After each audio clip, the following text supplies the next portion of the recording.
बात करते हैं भगवान राम की, जिनकी कथा ने संस्कार दिए, मूल्यों का मोल बताया। तो उन्हीं की नगरी अयोध्या के नाम पर देश ने सियासत को बदलते हुए भी देखा।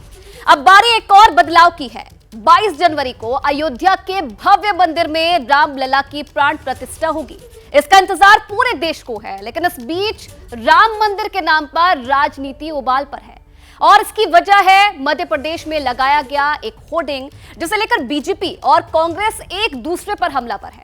मामला भले ही मध्य प्रदेश का है, लेकिन असर दूसरे राज्यों पर भी दिख रहा है। लेकिन सवाल यह है कि क्या 2023 के ये सियासी टंटे ने 2024 का एजेंडा सेट कर दिया है? रिपोर्ट देखिए।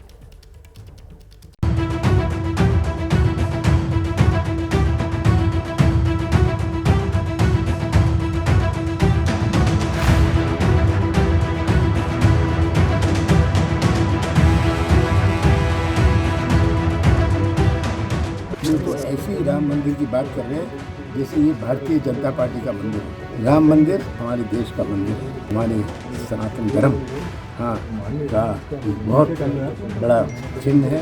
आपके नेता कह रहे हैं कि राम मंदिर तो सबका है। हाँ, बिल्कुल सबका है। तो आपको राम मंदिर की होर्डिंग लगाने में श्रीमान करप्शननाथ बंटाधार जी, आपको दर्द क्यों है, पीड़ा क्यों है?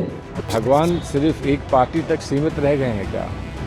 निमंत्रण देने हैं और उसमें अगर उत्साह और उल्लास सबका देखना है तो सभी को होना चाहिए, सभी को निमंत्रित करना चाहिए। भगवान श्री राम वोट की राजनीति का विषय कैसे हो सकती है? वो तो मर्यादा पुरुषोत्तम है। ये पाखंडी लोग पहले भगवान राम को एफिडेविट दे दे के कहते थे कि राम का अस्तित्व ही नहीं है, खाने के और है और दिखाने के और है, वैसे हाथी के दाम। भोपाल और इंदौर की सड़कों के किनारे एक होर्डिंग क्या लगा, एमपी से दिल्ली तक की सियासत उबाल खाने लगी। पक्ष विपक्ष के सारे दिग्गज एक साथ मोर्चे पर आ डटे। हर जुबान विरोधी के खिलाफ कमान बनी और इल्जामों के तीर छोड़े जाने लगे।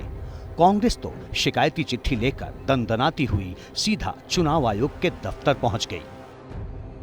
इसी के साथ मध्य प्रदेश के चुनावी अखाड़े में राम मंदिर की एंट्री हो गई और सवाल उठने लगे कि क्या एक होर्डिंग मध्य प्रदेश के चुनावी समर का समीकरण बदलने वाला है? क्या एक होर्डिंग से मध्य प्रदेश का पूरा चुनावी विमर्श बदलने वाला है? क्या एक होर्डिंग मध्य प्रदेश में विपक्ष को रणनीति बदलने पर मजबूर करने वाला है?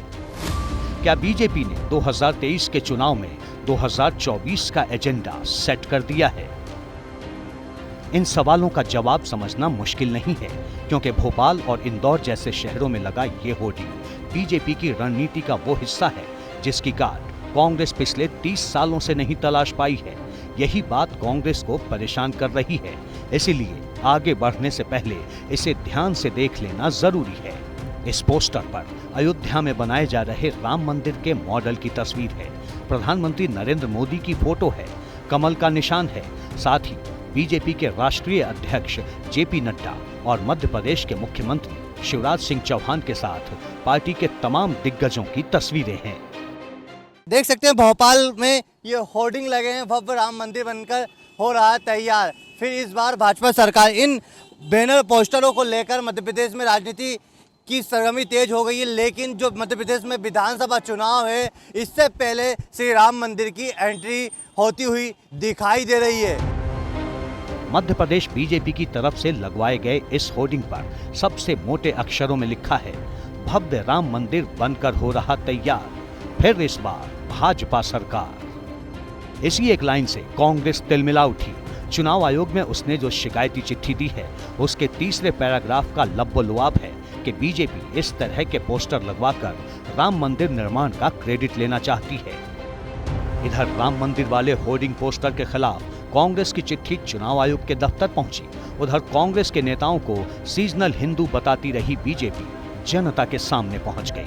कमलनाथ के गढ़ छिंदवाड़ा में केंद्रीय गृह मंत्री अमित शाह ने मंच संभाला तो उनके निशाने पर सीधा राहुल गांधी थे।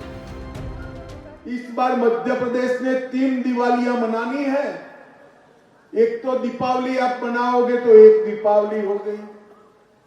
दूसरा, यहां जब सरकार भाजपा की बनेगी, पूरा मध्य प्रदेश दीपावली का त्योहार मनाने वाला है। और तीसरा, जब मोदी जी के हाथ से प्रभु श्री राम के मंदिर में राम लल्ला का, भगवान श्री राम लल्ला का स्थापन होगा, तब पूरा देश दीपावली मनाएगा। हर रोज ताने लगाते थे, मंदिर वहीं बनाएंगे, तिथि नहीं बताएंगे। राहुल बाबा, मंदिर भी बन गया, तिथि भी बता दी, जरा तनिक दर्शन कर आ जाना तो आपको भी संतोष हो जाएगा। अमित शाह राहुल गांधी पर हमलावर हैं, तो मध्य प्रदेश में बीजेपी को सत्ता में बनाए रखने की कोशिश में जुटे मुख्यमंत्री शिवराज सिंह चौहान प्रियंका गांधी वाड्रा से सवाल पूछ रहे हैं। मैं सबसे पहले तो प्रियंका जी से यही सवाल पूछना चाहता हूं कि भगवान राम और भगवान राम के मंदिर से आपको तकलीफ क्या है? कांग्रेस ने शिकायत की है कि भगवान राम के मंदिर के फोटो होर्डिंग लगाए जा रहे हैं, वो निकाले जाएं। राम इस देश के जन जन की सांस में बसे हैं। कभी आप राम को काल्पनिक बताते थे, भगवान श्री राम को जो करोड़ों करोड़ों के आराध्य है, कभी कहते थे कि मंदिर वहीं बनाएंगे, तारीख नहीं बताएंगे। महाकाल महालोक बना, आपने झूठे आरोप लगा दिए। आखिर महाकाल महालोक से चिढ़ क्या है आपको? और अब होर्डिंग उतरवाने की बात करते हैं। जवाब प्रियंका का आता उससे पहले ही छिंदवाड़ा से कमलनाथ ने सनातन पर दावा ठोक दिया।